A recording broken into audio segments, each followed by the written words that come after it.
Ini adalah Brennan Monorail, sebuah kereta dari awal abad ke-19 yang tampaknya melanggar hukum fisika. Tidak hanya dapat tetap seimbang dengan sempurna di atas rel tunggal, tetapi secara misterius miring ke dalam tikungan tanpa input pengemudi.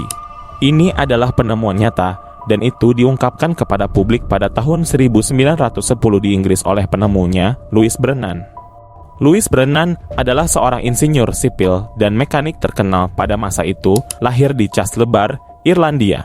Dia memulai karirnya sebagai pembuat jam tangan. Tahun 1874, Brennan menemukan ide untuk torpedo yang dapat dikendarai sehingga mendapatkan hibah dari pemerintah Victoria dan mematakan Brennan Torpedo tahun 1877. Tahun 1903, dia menemukan sistem monorail dengan keseimbangan giroskopik. Ide Brennan adalah daripada menggunakan dua rel, lebih baik menggunakan satu rel, sehingga membuat kereta lebih cepat dan jalur kereta lebih murah untuk dibangun. Juga, kereta ini dapat melewati tikungan dengan kecepatan lebih tinggi tanpa terlempar keluar dari rel dan jalurnya hanya memerlukan separuh material. Tetapi ini tidak seperti monorail yang kita kenal saat ini, yang memiliki rel tebal yang dibangun tinggi di udara. Monorail Brennan bisa berjalan di rel yang ada. Meskipun terlihat agak membingungkan, tetapi ini dirancang sangat stabil. Di pusat mesin kereta, ada sebuah giroskop yang dapat memperbaiki kereta apabila miring. Dan ini adalah sebuah keajaiban teknik, terutama untuk tahun 1910. Tapi sebenarnya, bagaimana cara kerjanya?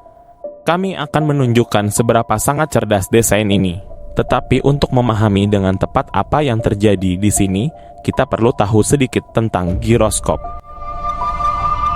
Prinsip giroskop dasar adalah bahwa jika kamu memutar sebuah cakram dengan cepat, momentum sudutnya mencoba untuk menjaga agar tetap stabil.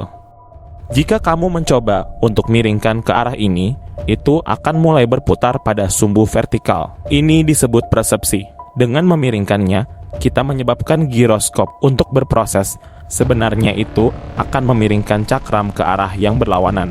Ini karena sebuah giroskop akan selalu mencoba untuk kembali agar seimbang. Brennan melihat ini sebagai kunci untuk menjaga keseimbangan kereta. Kemudian dia bereksperimen dengan menempatkan sebuah roda gila ke dalam model kereta dan menghubungkannya ke motor listrik. Awalnya, ini berhasil dan setiap kali kereta mulai hampir jatuh, cakram itu akan berproses dan menjaga kereta tetap tegak. Tetapi muncul masalah lain ketika kereta belok, giroskop tidak ikut berbelok bersamanya karena giroskop mencoba untuk mempertahankan posisinya di ruang dari sudut pandang kereta. Giroskop itu sedang diproses yang menyebabkan kereta miring dan terjatuh dari rel. Untuk mengatasi masalah ini, Brennan menempatkan giroskop kedua di kereta dan membuatnya berputar dalam arah yang berlawanan. Keduanya terhubung oleh roda gigi sehingga ketika satu giros berproses, yang lain akan berproses dalam arah yang tepat berlawanan. Ketika kereta berbelok, kedua giros ingin tetap menghadap ke arah yang sama. Tetapi ini tidak mungkin, sehingga kedua giros dipaksa untuk berputar bersama dengan kereta. Dan persepsi yang tidak diinginkan ini dibatalkan. Dengan masalah lainnya yang akhirnya terselesaikan, dia mulai bekerja pada prototipe ukuran penuh yang bisa diuji dengan penumpang sungguhan. Ini adalah kendaraan berukuran 12 meter dengan berat 22 ton dengan 2 giros yang berputar dengan kecepatan 3.500 rpm. Tetapi memperbesar desainnya juga mengungkapkan masalah besar. Sekarang ada beberapa masalah berat yang serius. Giros tidak hanya melawan rotasi mereka sendiri, tetapi juga gaya gravitasi yang mencoba menarik kereta ke bawah. Ini jauh lebih mudah untuk diatasi dalam model kecil Brennan, tetapi dengan berat 22 ton yang sekarang sedang mencoba menarik kereta, giros harus lebih kuat. Untuk menjaga kereta monorail Brennan tetap seimbang dengan sempurna, dibutuhkan untuk mengatasi beratnya sendiri yang terus-menerus mencoba menarik kendaraan tersebut. Ketika miring, pusat gravitasi bergeser dan kendaraan semakin tertarik ke bawah. Proses persepsi alami tidak cukup kuat atau cepat untuk menjaga kereta tetap stabil, jadi Brennan datang dengan solusi baru. Dia menyadari bahwa kunci dari semua ini adalah mengambil kendali atas persepsi giroskop yang dengan sengaja memprosesnya lebih cepat dari biasanya. Sebuah kekuatan yang lebih kuat akan dimasukkan ke dalam kendaraan. Dia menghubungkan giroskop ke mesin bensin dan menyelimuti mereka dalam wadah vakum yang tahan gesekan.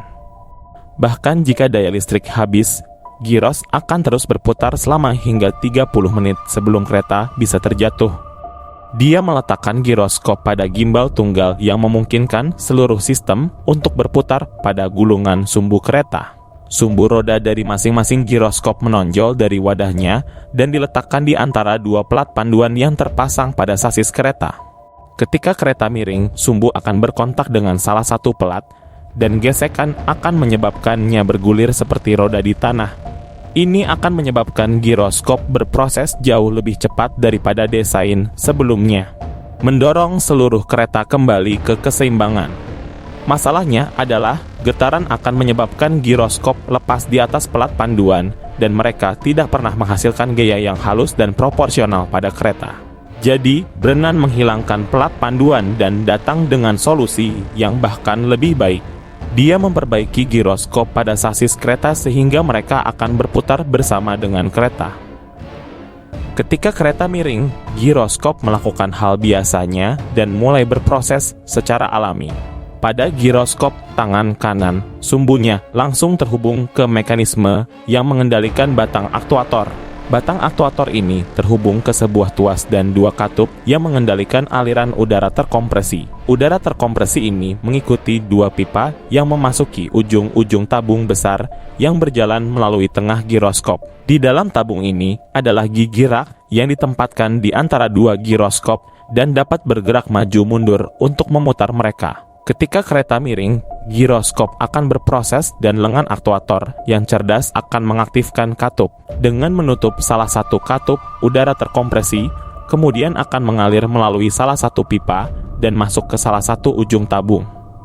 Ini akan meningkatkan tekanan, mendorong gigi rak dan memaksa giroskop berproses ke arah yang berlawanan sampai kereta kembali ke keseimbangan.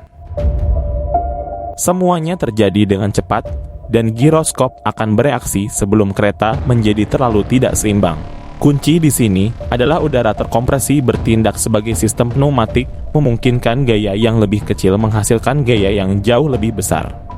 Gayanya adalah udara terkompresi yang dikirimkan secara merata melalui udara dalam tabung. Setelah mencapai piston yang lebih besar, gaya yang sama dikalikan di atas area yang lebih besar. Dan jadi piston ini digerakkan dengan gaya yang jauh lebih besar daripada yang dihasilkan oleh giroskop. Sistem jenius ini mengambil gaya dari kereta yang terjatuh dan mengalihkannya melawan dirinya sendiri untuk menciptakan kereta yang selalu ingin tetap sejajar. Keretanya begitu kuat, bahkan jika setiap penumpang berdiri di satu sisi, kereta akan tetap seimbang dengan sempurna. Prototipenya sukses besar, dan pada saat itu benar-benar tampak seperti masa depan. Sayangnya, investor tidak percaya pada desain itu. Kereta dengan dua rel sudah mapan pada saat itu, dan fakta bahwa setiap gerbong kereta akan membutuhkan giroskop sendiri membuat proyek itu berakhir. Tetapi bagaimanapun juga, ini adalah penemuan yang luar biasa, dan kami sangat menghargai para jenius di balik penciptaan mereka. Jadi bagaimana menurutmu?